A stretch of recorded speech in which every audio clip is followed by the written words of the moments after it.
save your money. If you got $50, make sure you put it in your account. Don't touch it. It's better to wake up every morning and see you have that $50 rather than doubling it and putting it in other investments, or even hanging around with super rich people. They will be like, no, don't hang around with those people. They're snobby. And in my heart, somewhere, I was like, no, I like it. I want to learn from them. I want to be with those people. Yeah. I admire them. I want to know their secrets.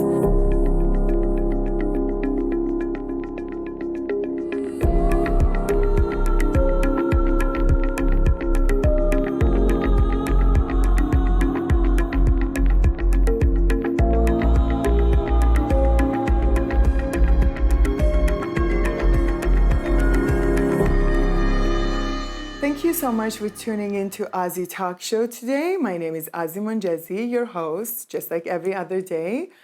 This is a holistic lifestyle talk show, and we focus on wellness of your whole being from head to toe. So we have incredible guests that come on the show talking about from naturopathic doctors to trauma specialists to hypnotherapists to holistic financial planners and coach. And today's sponsor is something dear to my heart, is Azi Bio.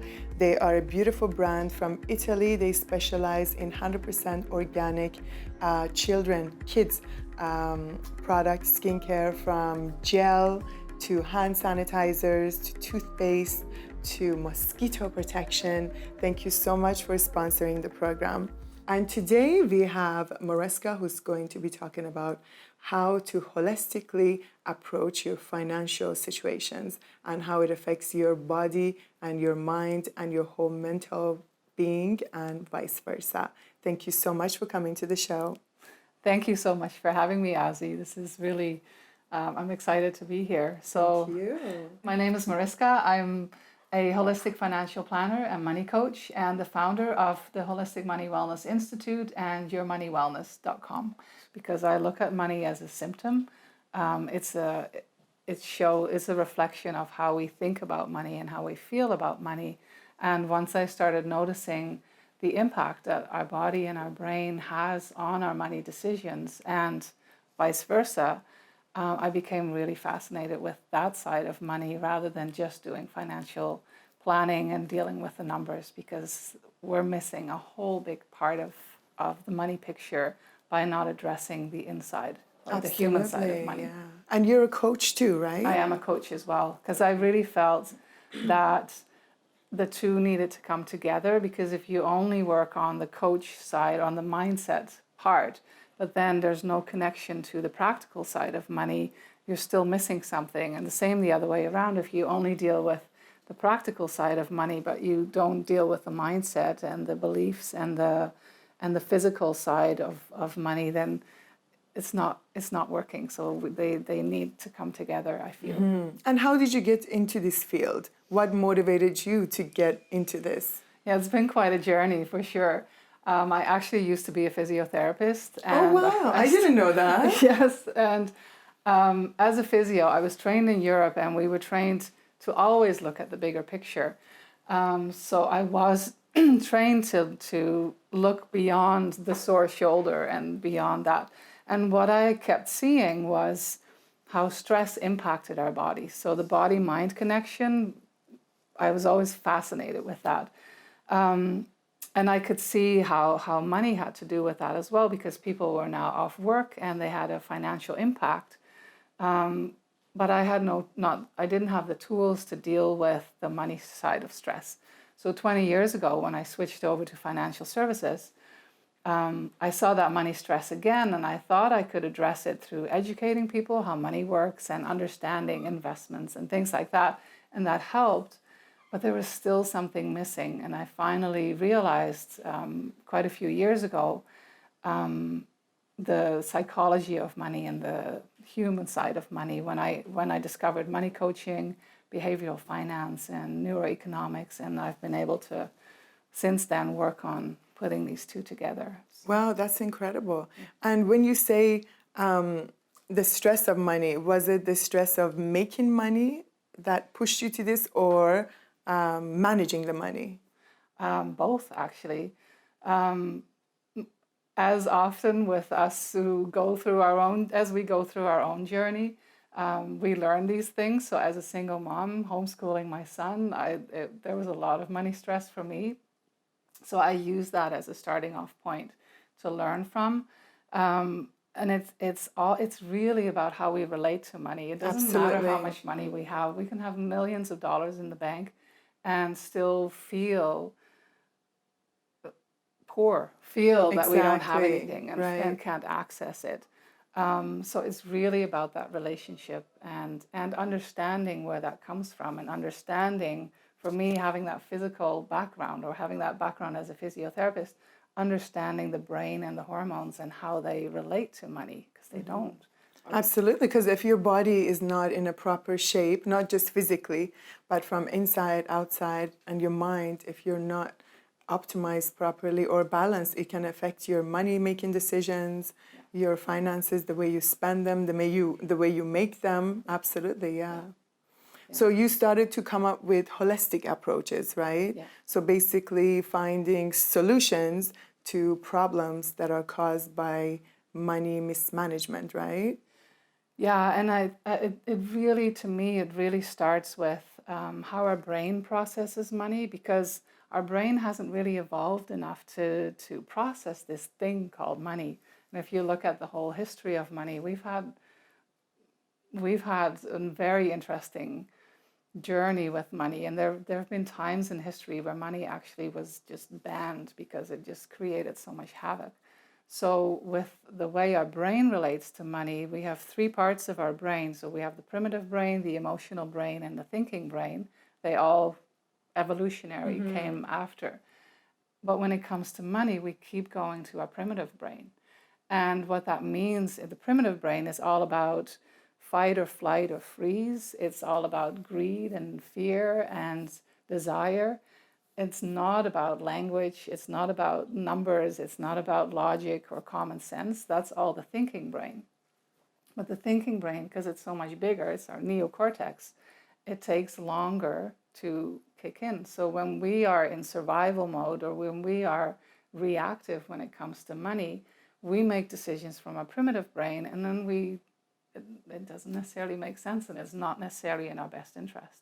And it creates a lot of stress. So then our hormones come in as well because of that stress. So Mariska, speaking of the hormones, which is one of my favorite topics that I like to talk about, because when your hormones are out of whack, everything is out of place, Absolutely. right? Yes. So how does cortisol, for example, affect your money-making decisions? Well, a lot of times money creates a lot of stress. Thinking about money creates a lot of stress. And again, has nothing to do with how much money we have or don't have. But when the moment we experience that stress, our body pumps out cortisol, and a couple of things happen then. First of all, coming back to the brain, when we're in that panic mode, if you will, in that stress mode, our brain actually shuts off our thinking brain, because we're getting into fight or flight mode, and the blood flow to our thinking brain goes down by 80%. So even if we wanted to think things through and make sense of things, we can't, because that part of our brain is offline. It's not there.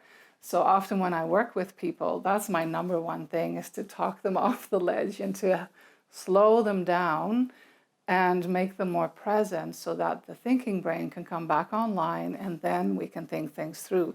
If you're in that stress mode, then you can't think things through. It won't, no matter what I say, it's not going to sink in, right? And especially with today's lifestyle, where our lives are loaded with stress, from using mobile so much to constantly being online, children, husband, family, work, it affects so much. Distractions. Exactly. And then when you have the cortisol going up there, then your blood pressure goes up. And then when your blood pressure goes up, you start to have insulin reduction in the body. Then you have digestion issues. And then when your gut is not working properly, which is your second brain, then your brain stops to working properly. And then managing money becomes a very big challenge. We get that memory fog. And the other thing with cortisol too is that we become, with chronic money stress, chronic stress, chronic, it's hard to say, chronic cortisol overload, we actually become really hypervigilant. And what that means is that our brain starts to constantly scan our surroundings to find the next thing that's going to go wrong, which again, it becomes this vicious cycle. And because money is part of every single part of our lives, really, it determines where we live, who we hang out with, what kind of work we do. So it's so pervasive in our lives that we're constantly reminded of that stress. And it just, it can really, and it can have a domino effect, right? Absolutely. Yeah, because you cannot make proper decisions and then you lose money, or if you're working, you cannot even attend your work properly. So no matter how you're making the money, optimizing your dollars is going to be much harder if you're not in a good shape. Yeah. So it's extremely important. One of the biggest things in order for you to have a millionaire mindset, I call it, or have a better lifestyle managing money would be to stay in a good physique, lose weight if you have to, get your blood pressure in check, your cortisol level checked. So talk to your naturopathic doctor, as I always say. And self-care. Amazing. It's self-care. Because often when we get stressed about money and we get into this, I need more to feel safe or something, then we start to work harder, and self-care goes further down the list, and it actually needs to become the first thing on our list, because if we don't look after ourselves, just like in the airplane, we have to put on an oxygen mask first, right? So if we don't look after ourselves, we can't look after our money either. Absolutely, yeah, I love that. And don't get me wrong, everyone, when I said lose weight, I didn't mean to, you know me. Be happy where you are in life, your happy weight, your happy body. But in order to optimize everything in life, it's very important to take care of your physique. And that comes, when it comes to that, exercise is also huge to manage the cortisol level in your body. When you manage that, it just helps everything else set into place. I love that. Well, and the other thing that happens with cortisol, when we have chronic high levels of cortisol, our serotonin drops. So now we don't feel so great anymore. We might get depressed. And what we do then, continuing to tie it into money, is then we start to rely on dopamine to feel better. How do we get dopamine? You probably know, retail therapy. Alcohol, drugs, everybody does different. Gambling, yeah. But when it comes to money, what I see a lot is that people then go shopping to feel better. And yes, you get that dopamine. That's me right there, yeah. I'm like, my serotonin is low. Oops, I gotta go buy another pair of shoes. Exactly. But unfortunately, dopamine doesn't last that long. So we come home or definitely by the time our visa bill comes in, that dopamine is no longer there. Yeah, it goes down again. So it's like a vicious cycle. Again. So yeah, it's great for your shoe collection, not so great for your credit card. So your shoe level is going up, but your serotonin is coming down, your dollars are coming down. So it's like a vicious cycle of bad things happening, right? Yeah. Well, and then we were talking earlier about money shame, or off camera. That's when we start to beat ourselves up. Mm-hmm. So all these things are happening behind the scenes, if you will. They're happening inside our bodies, and we often don't even know that they're happening. So then we start to beat ourselves up. I shouldn't have bought this pair of shoes, or I shouldn't have done this, or if only I had done this. And then again, we get stressed, we beat ourselves up even more. And it's just, again, one of these cycles. Yeah. So that's often when I start working with people, that's the stop. We need to stop that, see what's going on, understanding even just that brain part and the hormone part, so that you can catch yourself when this is happening, and that you can start to replace it with something that gives you dopamine that's not linked to a credit card or linked to money. Absolutely, yeah. I love that. And that is the holistic approach to managing your finances. Yeah. So it's not just about, let's have a look at your dollars. That's a job for accountant to do, right? I do that too. You do that too. Yeah. But you, as a holistic coach, you help them figure out all the underlying issues, right? The main one being health. Yeah. Another one that I find that it's actually very fascinating, I was reading about it, was about blaming. I see a lot of people, even myself at some point in my life, when your physique is not healthy, when your brain is not functioning properly, your gut has allergic reaction to food, not realizing is affecting your brain and your mood and your finances, you start to actually blame. You blame your parents, you blame politicians, whoever, you blame Trump, Biden. Yeah, I see people even to today. Yeah. They're like, no, I'm not going to buy a house because as soon as Trump goes, it's going to be 10% lower in prices. I'm not going to do this until that happens. So they start to blame everyone and everything around them instead of just taking the step.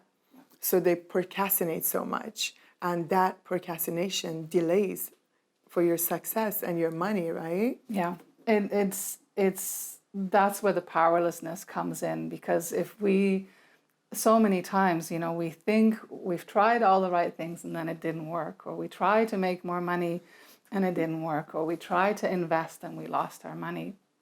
But then it comes back to beliefs as well, because if your beliefs don't support making more money or making a ton of money selling a house or something, if your beliefs don't support that, then you're going to sabotage yourself. So it's not the action, it's not the politician, it's not nothing outside of you.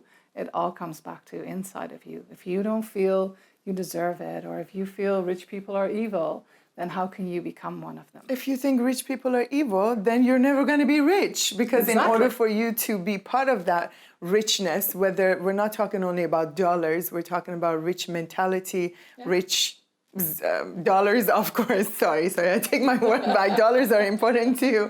If you got to have gratitude for things around you, people around you, in order for you to also become part of that. So you cannot hate on people's success and money and beauty just because you don't want to have it or you're too scared.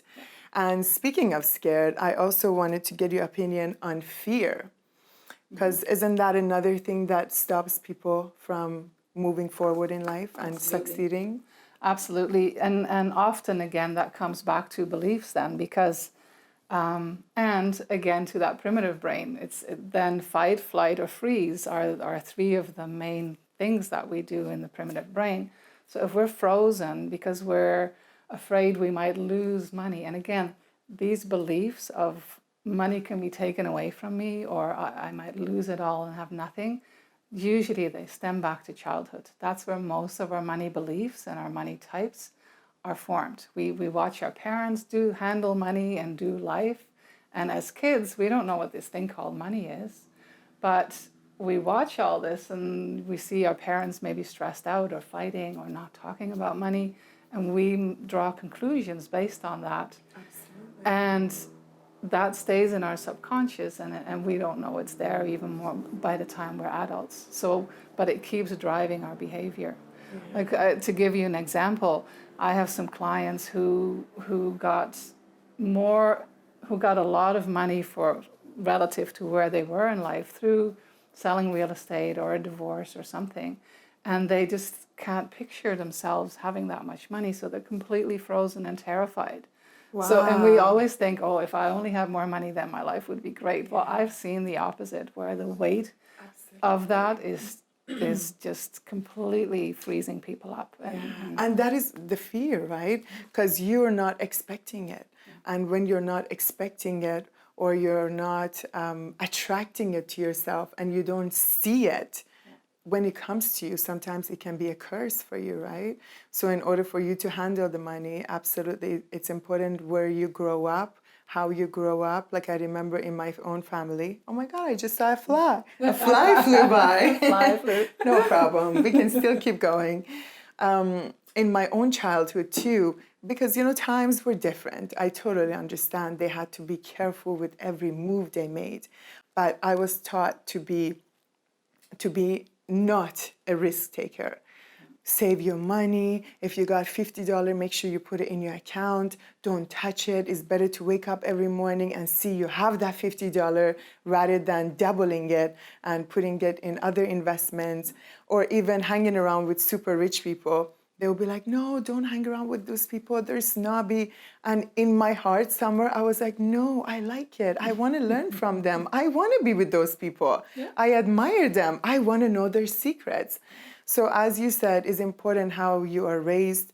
It's important for all the mothers and fathers out there with young children, even including myself, to teach your kids from young age to manage money properly, but also don't put fear in your kids. Especially in this era, you got to be stronger than ever, more independent than ever.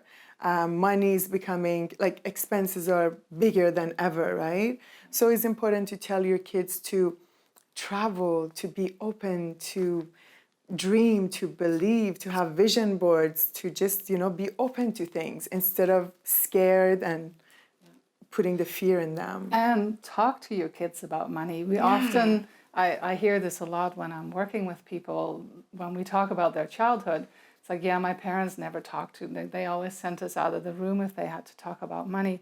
Well, how are we then, suddenly we're going off to university, let's say. We haven't been exposed to money or to handling money up until that point.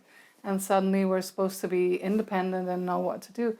No, nobody teaches us really how to handle money. So again, that brings in then the money shame and the not setting money boundaries, not having a money voice, not being comfortable talking about money. Money is such a taboo. We talk about everything. It's such a taboo. Not I about love money. that. Yeah. It's important. It is. And another thing I always discuss with my family members or close friends that I see, I'm like, don't ever tell your children the word, I don't have money for that. Yeah. Because as you said, starts from childhood. They're like little babies. They're like empty books. We are the ones who are writing in those books, right? So it's important what you are writing. So even with my own kids, when they ask me for something, I don't say, no, I don't have money. I say, you know what? How about we get a little piggy bank, and then every day I give you $1 or 25 cents or whatever, and then we make money for whatever you want to buy. Yeah. Because again, you don't want to spoil your children too, right? But yeah, I mean, if you can spoil it, spoil. I wish I had a super rich mom and dad that would spoil me, I swear. Well, there's something about I love to be showered with gifts and money, and please do not show this episode to my husband. He's going to be like, Azi, you're all humble right now. No, but I'm sure the viewers understand what we are talking about. It's good to have everything in moderation, In moderation, and also again, going back to how our brains work, neurons that fire together, wire together. So if your mom yells at you as a kid, don't ask me for that, or we don't have money for that, it's the emotion that locks into our brain, and that fear or that anger or that frustration that might come with those words, that's what gets locked into our brain, and that's what keeps tripping us up down the road, because it's now hardwired in our brain. And that's where the work needs to come in, is to first of all become aware of those subconscious patterns, because if you're not aware of it, then you can't change it. So first we have to do awareness, and then we can work on it. Awareness is everything. Absolutely. Yeah. That's incredible. And when that happens, like I see this a lot in almost all clients I work with, once we bring that awareness, we don't even have to make that many changes, but they start to make more money, their bank accounts start to grow, their investments start to grow, because now they can untangle their self-worth from their net worth, and they don't make money this thing that's going to solve. It just becomes this neutral thing. Really, money is neutral, but we make it into all these things in this good or bad. We give it all these meanings, but money itself is neutral. Money is great, and money is to be spent. Money needs to be told what to do, but it's us being in charge of our emotions that makes that happen. Amazing. I love what you just said. Your self-worth, not your net worth. Yeah. That's extremely important, because after all, it all comes back to who you are, who you want to be, what you attract, and how you want to approach life, right? So another thing that happens with all of our money beliefs and everything being in our subconscious and our hormones and our brain, all of this stuff behind the curtain, is that we avoid money. We avoid looking at money because we think it's this scary thing that we don't have control over. But with that uncertainty, it's if you don't know your numbers, if you don't know how much money is coming in because you're afraid to, it's almost like, you know, if I don't look, if I can't see it, then it's not happening. Well, it is happening. So by having that uncertainty, not knowing how much money is coming in, not knowing how much money is coming out, it's almost like, I call it being stuck in financial quicksand, because you're on this shaky ground. You don't know really if you have enough money to buy this thing, or if you can afford to buy that house or quit your job or whatever. You need to know your numbers. So I always, that's one of the first things I start. That is actually huge, because I see a lot of people, a lot of situations, even for myself when I was younger, I'm sure all of us have been through this, is if you don't know your numbers, if you don't know how much you're making, how much you're spending, how much your expenses are, I see people crashing. And it's actually very heartbreaking to see. I see people who, as soon as they get the first big check, instead of investing it on something, you know, important, immediately they want to put on a facade of, you know, let's go buy a Gucci purse, let's go buy a car, let's change the shoe pair from normal Puma shoes, let's go to another Louis Vuitton. I've seen it with my own eyes. So it's extremely important for people to know the numbers, right? Also, another thing is, it's not important how much you are making, but how much you are taking with you. And that gives you more of a certainty, right?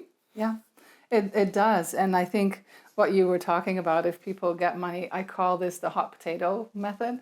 If you suddenly, I see this all the time with tax returns, you know, people get this free money, which is really just their own money returned to them. Isn't it funny? You get so happy as soon as somebody returns your own money. I know. It's like, oh, you I don't got even such a realize tax this return. is your own money coming back to you. And then they have that sitting in their bank account for 2 seconds, and they start to pay off bills. They start to buy things that maybe they have put off or whatever. But within 10 minutes, often it's gone, or we spent it already before it came in. We just like, well, it's going to go there, because it ties into a lot of things, but worthiness is one of them. Because if you're not comfortable receiving money or receiving compliments, but let's stick to money, then no matter how much you make, you're going to get rid of it, because otherwise it clashes with your belief. I saw this in one of my workshops.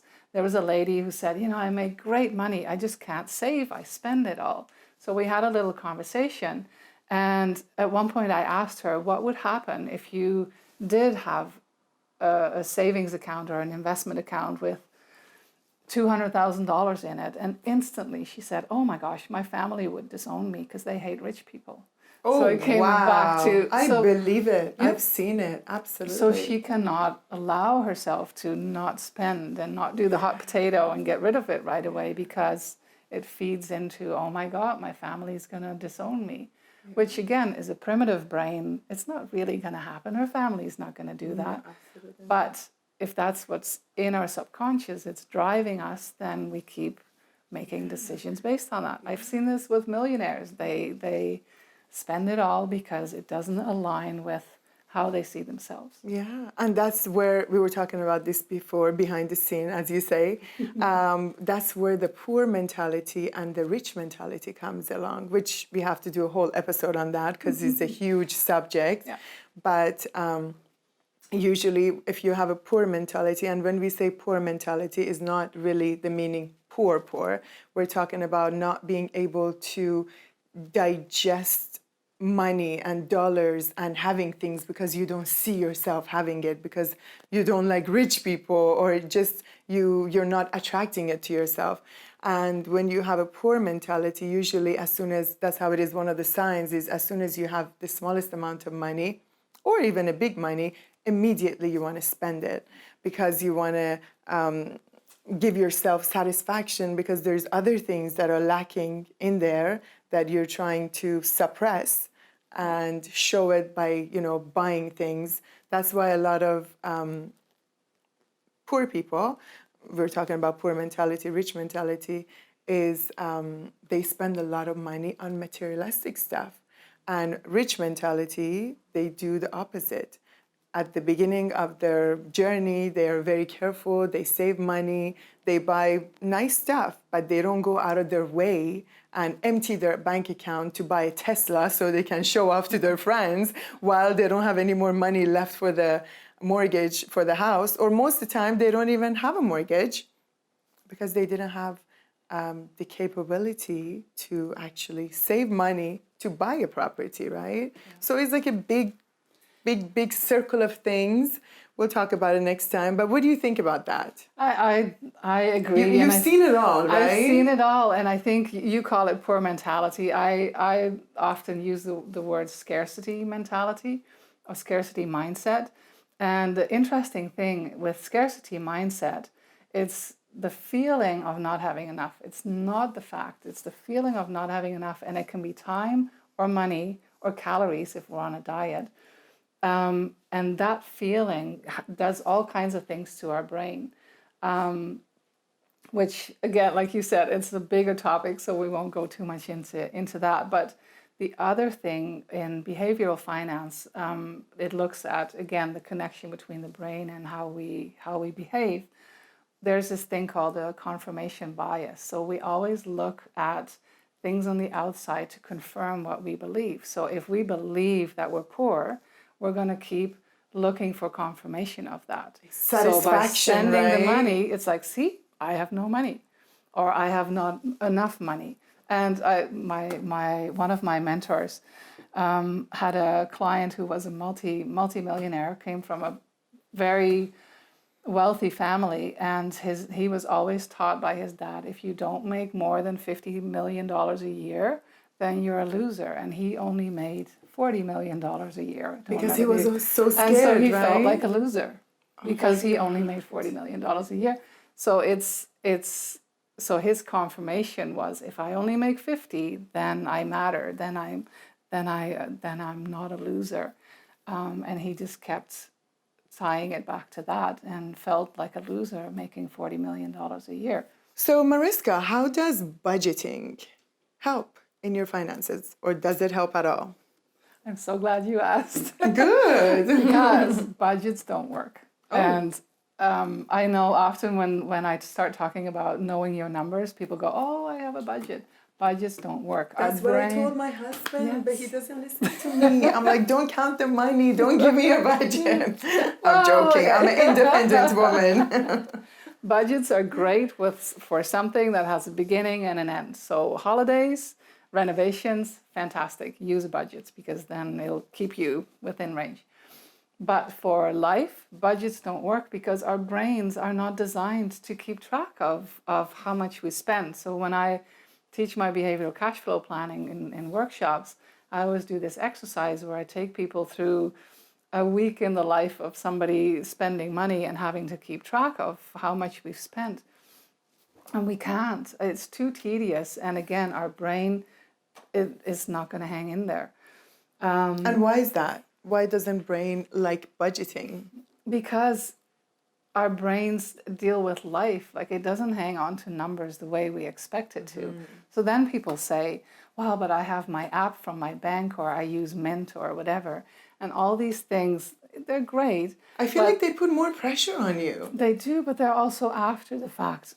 They don't stop us from spending. So if we're in a dopamine, or even if we're in a grocery store, groceries and clothing and eating out, they're all emotionally charged expenses because how much we spend often is really tied to how we feel. If we're having a great day, we might go, oh, I'm going to treat myself to a bottle of wine, or I'm going to eat out, or I'm going to do this, or I'm having a really bad day, so I deserve to get this or that or that. So it's really tied to your emotions, not whether we actually need it or not.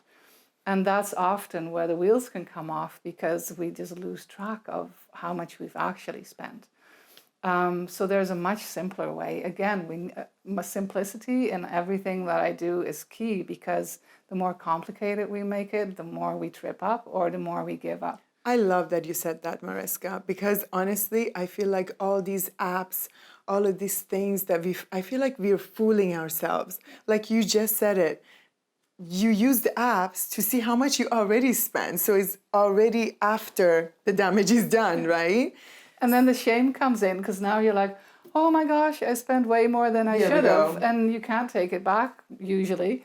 So then what do? You just beat yourself up and go, and then you freeze up. Start to spend more money even, right? Yeah. You start to spend more, or you completely freeze up and don't do anything. But that's not fun either. So we just keep going back and forth between spending too much or not enough, but not having really any guidelines as to what we can spend. So excuse me. So with what I do with people is do a behavioral cash flow planning where we really look at sort of the boring expenses where there's no dopamine reaction. You're not going to have a bad day and say, ooh, I want to feel better, so I'm going to pay my hydro bill. That's not going to... No, you don't get happy about that. No. I mean, I say to myself, I'm like, it's a blessing to have a bill. Yes. That means I'm warm. That means, I try to look at things like that. Before I used to be like, oh my God, another BC hydro bill. But now I'm like, that means I'm alive. I actually have bills to pay. So let's get happy about it. But I get what you mean. You don't get dopamine by paying your telephone bills and hydro bills. No. Or your any kind of... Any bills. Any of the standard bills. Your mortgage, your car, whatever. It doesn't excite you. It doesn't do anything to our brain. Whereas groceries, eating out, clothing, like I was saying, even kids' activities, we can get really lost in that because we feel this need or this drive to spend on our kids because otherwise we feel guilty. Again, there's that emotion creeping into our money decisions, right? So in this behavioral cash flow system, I set it up so that you don't have to think about it. Have money every week that you can spend on whatever you want to spend it on, and you don't have to worry about it. It sort of has a bit of a built-in warning system, if you will, without, like I say, warning system with red flags, but it's really a gentle nudge of, okay, you're getting close to, having spent the money for the week.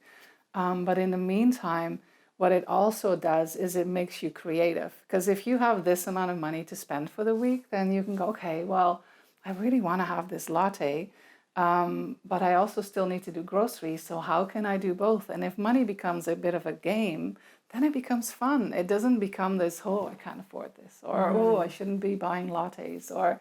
You should not even use the word, I can't afford this. Yeah, when I started my spiritual journey, one of those words was that. Don't use those words. The word can't, as soon as you say it, or you're not able to, or you're not pretty enough, or you don't have enough, or you're not enough, those chemically change your body. Like immediately, the moment you say those words, you have changed almost your DNA.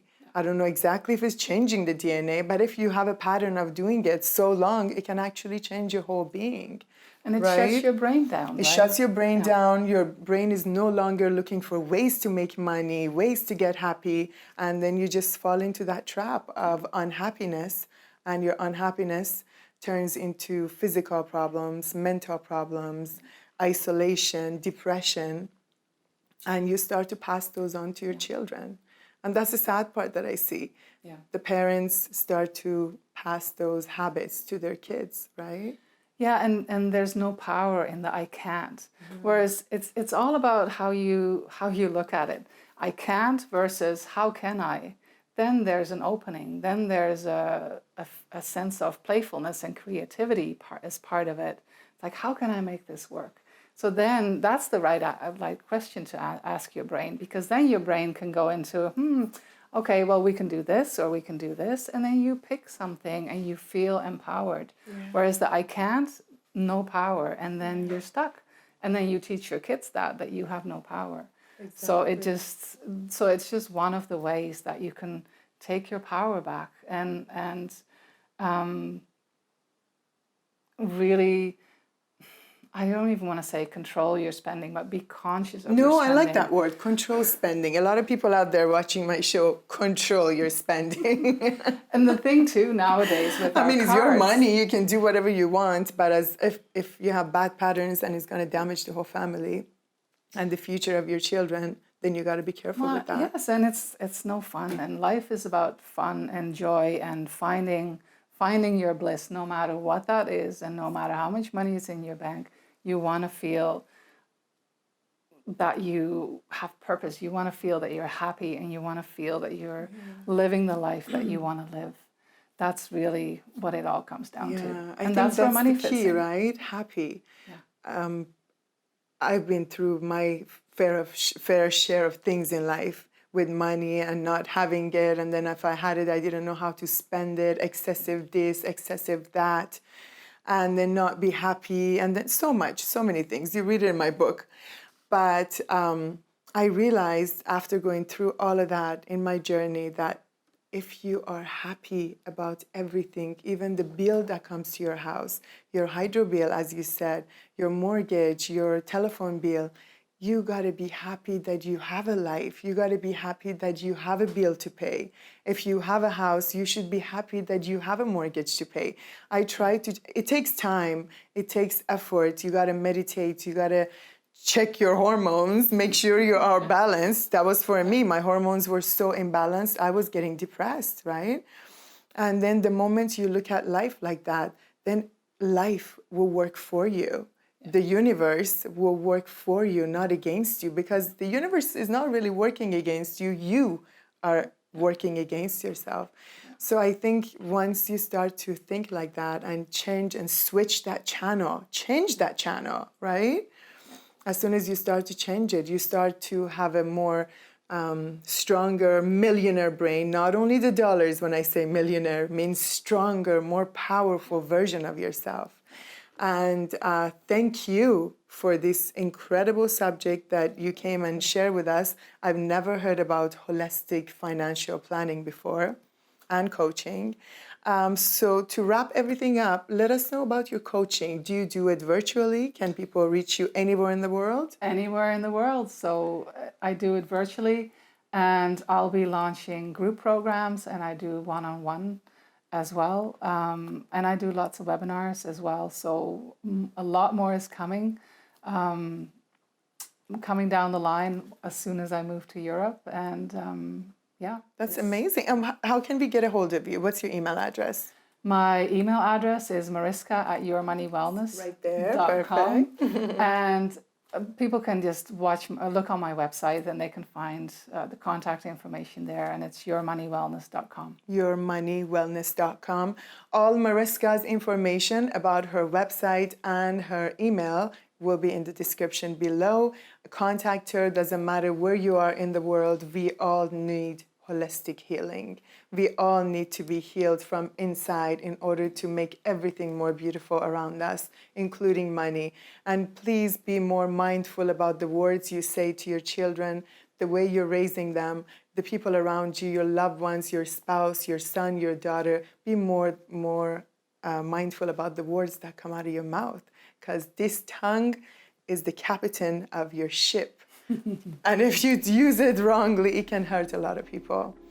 Thank you so much again. Please stay tuned for the next episode. Subscribe to the channel. And don't forget, you are too blessed to be stressed. Have a beautiful day.